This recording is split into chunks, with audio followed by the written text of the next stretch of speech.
नमस्कार दोस्तों, अगर आपने ये कहानी पहले सुनी है तो वीडियो को स्किप कर दें, और अगर आपने नहीं सुनी तो कहानी को पूरा सुने और अपने माँ के बारे में कोई अच्छी बात जरूर हमें कमेंट करके बताइए। मैं हूँ कौशल और आज की कहानी है माँ की आखिरी चिट्ठी। कहते हैं माँ का प्यार दुनिया की सबसे खूबसूरत चीज होती है, लेकिन कभी कभी हम इस प्यार को समझने में बहुत देर कर देते हैं। रवि बड़े शहर में नौकरी करने के लिए गांव छोड़ चुका था। एक बड़ी कंपनी में अच्छी सैलरी, अच्छा मकान। लेकिन इस दौड़ में वो भूल चुका था कि पीछे कोई है जो हर रोज उसकी राह तकता है। उसकी माँ। माँ हर हफ्ते उसे चिट्ठी लिखती थी। बेटा, कैसे हो? खाना ठीक से खाते हो ना? यहाँ सब ठीक है, बस तू बहुत याद आता है। लेकिन रवि इन चिट्ठियों को पढ़ने के बाद बिना जवाब दिए रख देता। उसे लगता था माँ को क्या समझ आएगा उसकी बिजी लाइफ के बारे में। दिन, महीने, साल बीतते गए। चिट्ठियां आती रहीं, मगर रवि के जवाब कभी नहीं गए। माँ की चिट्ठियों में अब लिखने के शब्द कम और इंतजार के अल्फाज ज्यादा होने लगे। बेटा, बहुत दिन हो गए तुझसे बात किए।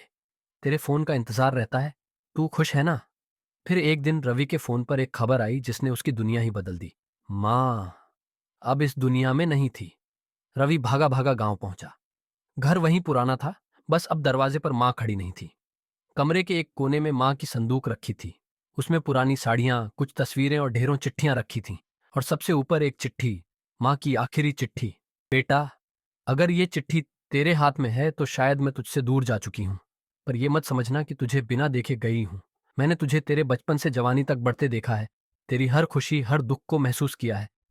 मुझे तेरी चिट्ठियों का इंतजार हमेशा रहेगा, शायद दूसरी दुनिया में जाकर भी। रवि की आंखों से आंसू बह रहे थे।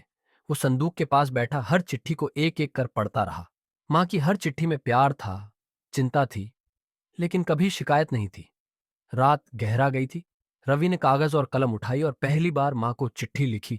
माँ, मुझे माफ कर देना।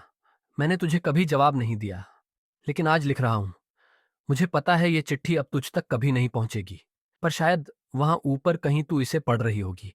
रवि चिट्ठी को मोमबत्ती की रोशनी में रखता है और माँ की तस्वीर के सामने झुक जाता है। कभी कभी हम अपनों को जवाब देने में इतना वक्त लगा देते हैं कि वो हमारी दुनिया से बहुत दूर चले जाते हैं। माँ की आखिरी चिट्ठी हमेशा जवाब की राह देखती रह जाती है। अगर आपको ये कहानी पसंद आई हो तो इसे लाइक करें, शेयर करें